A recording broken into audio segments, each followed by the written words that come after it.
రాబోయే స్థానిక సంస్థల ఎన్నికల్లో ఎట్టి పరిస్థితుల్లోనూ రాజీ పడే ప్రసక్తే లేదంటున్నారు తాడేపల్లిగూడెం జనసేన ఎమ్మెల్యే బొలిశెట్టి శ్రీనివాస్. ఆయన చేసిన ఈ వ్యాఖ్యలు కూటమిలో మరోసారి కాకరేపుతున్నాయి. దీంతో టీడీపీ జనసేన మధ్య ఉన్న ఆధిపత్య పోరు మరోసారి తెరపైకొచ్చింది. కూటమిలో కొనసాగుతూనే సమయం వచ్చినప్పుడల్లా మిత్రపక్షమైన టీడీపీని ఇరకాటంలో పెట్టేలా జనసేన నేతలు చేస్తున్న వ్యాఖ్యలు రాష్ట్ర వ్యాప్తంగా చర్చనీయాంశంగా మారుతున్నాయి. గత సార్వత్రిక ఎన్నికల్లో టీడీపీ, జనసేన, బీజేపీ కలిసి కూటమిగా ఏర్పడి ఎన్నికల బరిలోకి దిగాయి.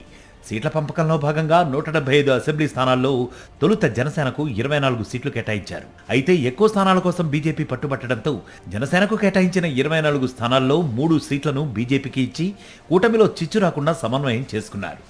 అధికారంలోకి వచ్చిన తర్వాత నామినేటెడ్ పదవుల పంపకంలోనూ మెజారిటీ వాటా టీడీపీకి, ఆ తర్వాత జనసేన, బీజేపీలకు దక్కింది. అయితే నామినేటెడ్ పదవుల విషయంలో టీడీపీ తమకు అన్యాయం చేస్తుందంటూ జనసేన నుంచి అసంతృప్తి వ్యక్తమైంది. కూటమి పెద్దల జోక్యంతో అప్పట్లో జనసేన శ్రేణులు వెనక్కి తగ్గాయి. కానీ ఇప్పుడు పరిస్థితి మారుతున్న సంకేతాలు కనిపిస్తున్నాయి.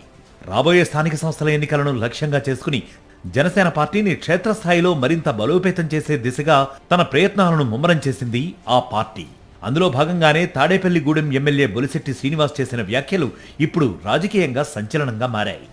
సార్వత్రిక ఎన్నికలు, ఆ తర్వాత నామినేటెడ్ పదవుల పంపకాల్లో కొనసాగిన సీట్ల సర్దుబాటు స్థానిక సంస్థల ఎన్నికల్లోనూ అలాగే ఉంటుందని భావిస్తున్న టీడీపీ శ్రేణులకు బొలిశెట్టి శ్రీనివాస్ వ్యాఖ్యలు షాక్ ఇచ్చాయి.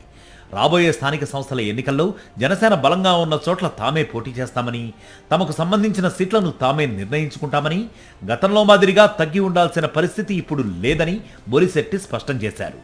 అసెంబ్లీ ఎన్నికల్లో మాదిరిగా రాజీ పడే పరిస్థితి ఇప్పుడు లేదని మరొకసారి తేల్చి చెప్పారు.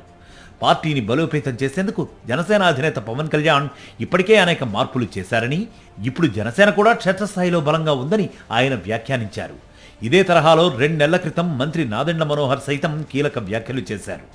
అసెంబ్లీ ఎన్నికల్లో మాదిరిగా స్థానిక సంస్థల ఎన్నికల్లో జనసేన వెనక్కి తగ్గే ప్రసక్తే లేదని, జనసేన కూడా ధీటుగా పోటీ చేస్తుందని చెప్పారు. అసెంబ్లీ ఎన్నికల నాటి పరిస్థితులు ఇప్పుడు లేవని, తాము కూడా చాలా బలంగా ఉన్నామని నాదెండ్ల మనోహర్ మరొక్కసారి అందరి ముందు స్పష్టం చేశారు. స్థానిక సంస్థల ఎన్నికల్లో టీడీపీతో సమానంగా జనసేనకు సీట్లు కేటాయించాలన్న సంకేతాలను ఆ పార్టీ నేతలు ముందుగానే టీడీపీ అధిష్టానానికి చేరవేస్తున్నారనే అభిప్రాయాలు వ్యక్తమవుతున్నాయి. బొలిశెట్టి శ్రీనివాస్, నాదెండ్ల మనోహర్ వ్యాఖ్యలను కూడా ఇదే వ్యూహంలో భాగంగా కొందరు రాజకీయ పరిశీలకులు చూస్తున్నారు. టీడీపీతో సమాన స్థాయిలో సీట్లు దక్కకపోతే కూటమిలో మరోసారి విభేదాలు ముదిరే అవకాశం ఉందన్న చర్చ మొదలైంది. మరోవైపు టీడీపీ కూడా మెజారిటీ స్థానాల్లో పోటీ చేసేందుకు సిద్ధమవుతోందనే ప్రచారం జరుగుతోంది. అసెంబ్లీ సీట్ల పంపకం, నామినేటెడ్ పదవుల పంపకం సమయంలో కూటమిలో తలెత్తిన అసంతృప్తి కంటే స్థానిక సంస్థల ఎన్నికల సీట్ల పంపకమే మరింత కీలకంగా మారే అవకాశం ఉంది. ఎవరు ఎక్కడ పోటీ చేస్తారు, ఎవరికి ఎన్ని సీట్లు దక్కుతాయి, కూటమి సర్దుబాటు సజావుగా సాగుతుందా, లేక టీడీపీ, జనసేన మధ్య పోటీ తప్పదా అన్నది ఇప్పుడు రాష్ట్ర రాజకీయాల్లో ఆసక్తికరంగా మారింది. మరిన్ని అప్డేట్స్ కోసం ఛానల్ ను సబ్స్క్రైబ్ చేయండి. నోటిఫికేషన్స్ కోసం బెల్ ఐకాన్ పై క్లిక్ చేయండి.